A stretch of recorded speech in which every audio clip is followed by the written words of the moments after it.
디도에게 보낸 편지 세 번째 시간입니다. 그레데에 남겨둔 디도에게 사도 바울이 여러 교훈을 하고 있습니다. 앞선 말씀 속에서 살펴보았고 오늘은 아주 중요한 말씀을 디도에게 주고 있습니다.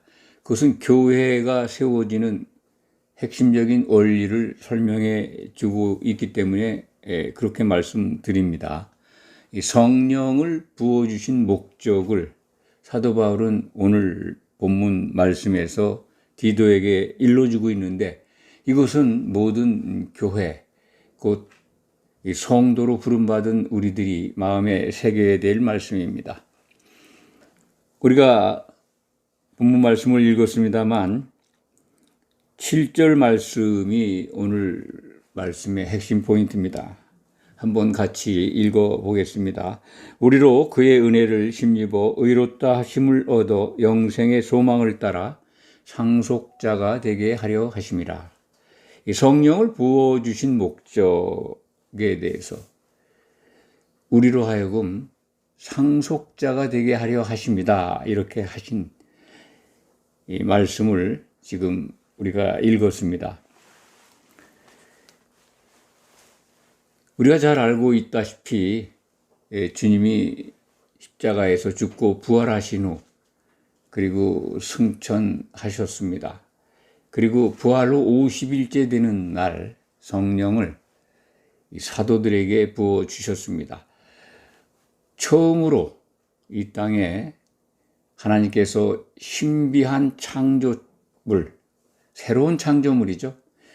피조체를 만든 그날입니다. 오순절 성령 강림을 통해서 교회를 이루시는 역사를 시작했습니다. 사도들에게 먼저 성령이 부어졌고 그 성령을 받은 사도들의 말과 설교죠. 설교와 기도를 통해서 그 명절에 모인, 오순절에 모인 각국에서 온 유대인들이 사도들의 말을 듣고 성령의 세례를 받습니다. 그래서 처음으로 이 땅에, 지구상에 교회가 태어나게 됩니다. 그것을 사도행전 2장은 우리에게 잘 보여주고 있습니다. 성령은 신약 성경을 통해서 우리가 늘 접합니다만 성령은 여러 가지 은사를 통해서 교회의 덕을 세우게 하셨습니다. 그 은사 가운데에는 온전한 것이 와서, 온전한 것이라고 하는 것은 마지막 계시죠. 마지막 예언의 말씀. 모든 것이 그 말씀을 보면은 하나님의 목적인 교회로 세워지는데 부족함이 없고 하나님의 복음을 이해하는데 충분하다 하는 그러한 생각을 갖게 하는 마지막 예언이 이 교회에 주어진 때가 사도 요한이 요한계시록을 기록해서 교회에 보낸 때입니다. 그러니까 온전한 것이 온 다음부터는 은사 가운데 상당 부분이 그쳤다. 그것은 고린도 전서 13장 8절부터 10절 사이에 기록된 말씀을 통해서 우리는 알 수가 있습니다. 온전한 것이 올 때는 이 성령의 그 은사 가운데 예언과 방언 이런 것들이 그친다라고 하는 말씀을 전에 많이 말씀을 드렸습니다. 그런데 이 성령은 지금도 일하고 계십니다. 성령이 하시는 일 가운데 가장 중요한 것은 성도들이, 교회에 모인 성도들이 하나가 되게 하시는 일입니다. 에베소서 4장 3절에 기록되어 있습니다. 평안에 매는 줄로 성령이 하나 되게 하신 것을 힘써 지키라. 이 하나됨이 매우 중요합니다. 이것을 우리가 간과해서는 안 됩니다. 그래서 새 계명을 주신 겁니다. 서로 사랑하라고. 서로 사랑해야만 예수님의 생각으로 같아지는 놀라운 역사가 일어나게 됩니다. 예수님은 우리가 하나 되기를 원하시고 또 십자가를 앞두고 그렇게 기도하셨습니다. 그것은 성령을 부어주셔서 성령의 역사를 따라서 하나 되게 하시겠다고 하는 예수님의 의지도 있고 아버지께 그것을 간구한 기도라고 생각을 합니다. 그래서 성령이 교회에 오셔서 하시는 일은 뭐 여러 가지 있지만 교회의 덕을 세우는 일, 그 덕을 세우는 그 자체가 조금 전에 말씀드린 대로 하나 되게 하시는 일이다. 무엇으로 하나 되느냐? 우리가 예수님의 생각이 하나됨의 기준이다 하는 말씀을 또 강조해 드립니다. 예수님의 생각을 따라서 우리가 이 성령 안에 있다면 그분의 생각 속에 다 녹아들어서 하나가 되는 겁니다. 반드시 그것은 주님이 오신 다음에 하나님의 그 신실하신 약속의 말씀에 따라 이루어질 겁니다. 우리가 한 몸을 그리스도의 몸으로 세워지는 겁니다. 완성된 교회라고 우리는 설명을 하기도 합니다. 성령이 하나 되게 하신 그 결과물은 우리가 어린 양의 신부로 준비되는 겁니다. 어린 양의 한 신부가 됐을 때 하나님이 창세전에 세우신 목적에 따라서 우리는 재림하신 예수님 곧 어린 양과 결혼하게 됩니다. 에베소서 5장 31절 32절은 이것을 하나님의 가장 큰 비밀이다. 그것을 공개하고 있습니다. 감춰져 있던 비밀, 곧 창세전에 세우신 하나님의 통치 목적, 그것을 이것이다 라고 공개하고 있는 겁니다. 우리의 신앙의 목적은 그 어린 양과 신부의 혼인 만찬에 들어가는 겁니다. 한 신부의 흠이 없는 지체가 되는 겁니다. 그것을 위해서 성령은 교회에 오셨고 교회의 지체로 부름받은 우리는 그 성령을 마셔야 되는 사명이 주어져 있는 겁니다.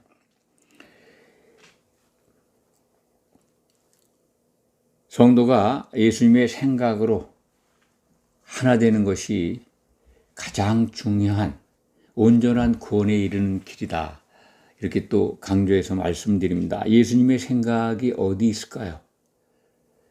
그것을 어렵게 생각하지 마시기 바랍니다.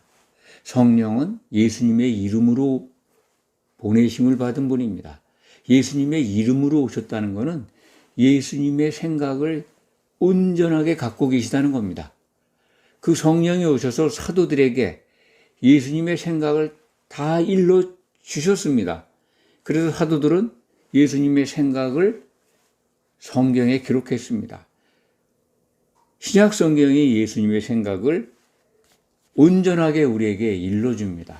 사도들의 말을 들어야 예수님의 생각을 알 수 있고 예수님의 생각을 알아야 우리가 하나님이 기뻐하시는 신앙생활을 할 수가 있습니다. 그래야 온전한 구원에 이릅니다. 디도서 3장 7절의 말씀 속에 영생의 소망을 따라 상속자가 되게 하려 하십니다. 성령을 보내주신 목적이라는 거죠. 영생의 소망. 이 영생은 전에도 몇 차례 말씀을 드렸습니다만 신약 성경의 영생은 한 시대의 삶입니다. 삶. 한 시대의 생활이죠. 그러니까 영생 그러면 그냥 단순하게 그리스도 나라에서의 삶이다. 이렇게 기억하시기 바랍니다. 그 기간은 1000년이죠. 1000년 왕국에 들어가서 주님과 더불어 사는 것. 그것이 신약 성경의 영생으로 기록된 언어가 일러주는 말씀의 뜻입니다. 영생. 1000년의 생입니다. 주님과 더불어 통치하는 기간입니다. 예수님 나라에서. 그 그리스도의 나라에 들어가는 것이 천국 복음입니다. 그리스도의 나라의 복음이라고 말씀을 드렸죠. 그 영생의 소망, 예수님과 더불어 사는 그 놀라운 영광, 그 소망을 따라서 그곳에 들어간 자들은 상속자로 삼으시겠다는 뜻입니다. 상속자가 된다는 말씀이 요한계시록 21장 6절 이하 7절까지 보시면 그 말씀이 기록되어 있습니다. 이기는 자는 이것들을 상속으로 받으리라. 나는 그의 하나님이 되고 그는 내 아들이 되리라. 이것들을 상속하리라. 상속받는 자가 등장합니다. 이기는 자입니다. 이기는 자는 곧 누차 말씀을 드렸습니다만 그리스도의 나라에 들어가서 주님과 더불어 살게 되는 영광까지 받고 있는 자들입니다. 그러니까 혼인 만찬에 들어가는 자들이고 그들을 이기는 자라고 성경은 일러줍니다. 그러니까 예수님이 재림하실 때 반드시 있게 되는 그리스도의 심판, 법정, 거기서 예수를 믿은 성도들은 심판을 받습니다. 거기서 칭찬을 받아 합격을 이룬 그야말로 지혜로운 다섯 처녀로 비유되어 있죠. 마태복음 25장입니다. 지혜로운 다섯 처녀, 또 양과 염소의 심판 때 양으로 분류된 장성한 양으로 예수님께 발견된 성도들, 그들이 바로 이기는 자들입니다. 혼인잔치에 들어가서 혼인 만찬에서 하나님을 찬송하는 할렐루야를 부르게 됩니다. 이 부분이 이제 계시록 19장에 나타나 있죠. 어린 양과 이 준비된 신부의 결혼, 그때 부르게 되는 할렐루야. 최초의 할렐루야 찬송이 불러지는 때가 그 공중에서 혼인 만찬 때입니다. 하나님을 찬송하게 됩니다. 이 약속은 하나님은 우리를 만물을 창조하시기 전에, 창세 전에 하나님의 생각 속에서 그리스도 안에서 사람들을 구원해서 그들로 하여금 아들들이 되게 하고 그 아들들로 하여금 찬송을 하도록, 그래서 찬송 받기를 원하는 그 뜻을 세우셨다 하는 것이 에베소서 1장 6절에 기록되어 있습니다. 그 창조 목적이 아들들을 얻어서 찬송받는 거예요. 찬송받는 그 장소가 혼인 만찬장입니다. 그러니까 하나님의 계획은, 창세전에 세우신 창조의 목적은 그리스도 어린 양의 결혼을 통해서 아들들을 얻고 찬송받으시는 겁니다. 그런데 요한계시록 이 어린 양의 혼인 만찬 장면 후에 나타나는 우리에게 보여준 계시의 내용을 보면 우리는 이제 하나님의 도성 새 예루살렘에 들어가서 세세 무궁토록 사는 그 삶을 알게 됩니다. 그것을 미리 보게 됩니다. 그러니까 새 예루살렘 성에 들어가서 사는 삶의 내용들은 구체적으로 많이 기록되어 있지 않지만은 생명나무에 나아가는 생명나무 열매를 먹고 있고 그 나아가는 권세를 받고 있고 생수를, 생명의 강을 늘 함께 마시는, 그러니까 세세 무궁토록 사는 영생의 물을 마시게 된다. 그리고 영원히 사는 생명나무의 열매를 먹게 된다 하는 것을 요한계시록 마지막 장 22장은 우리에게 가르쳐주고 있습니다. 구원은 이렇게 영이 거듭나서 교회의 부름만 받으면 이루어지는 것이 아닙니다. 하나님의 통치를 반드시 받아야 합니다. 하나님의 통치가 임한 곳이 교회인데 그 교회에 들어와서 하나님이 원하시는 일들을 해야 합니다. 그런데 우리는 교회 밖에 있을 때 어떤 사람들이었습니까? 어리석고 순종하지 아니한 자, 속은 자, 정욕과 행락의 종노릇한 자, 악독과 특유를 일삼은 자, 가증스러운 자, 피차 미워한 자, 도무지 대책이 없는 사람이었다. 그런데 그들을 은혜로 거듭나게 해서 예수 그리스도를 향해 나오게 한 다음에 성령을 통해서 새롭게 하셨다는 겁니다. 여기 중생의 씻음이라고 하는 중생을 거듭난 걸로 다들 번역을 하는데 원문을 보면 뭐 그렇게 보여지지는 않습니다. 그냥 이 거듭남이라는 뜻이 아니라 새롭게 한다는 뜻입니다. 새롭게 씻고 새롭게 했다. 더 새로운 어떤 체제를 만드셨다 하는 거죠. 그러니까 교회를 세우셨다.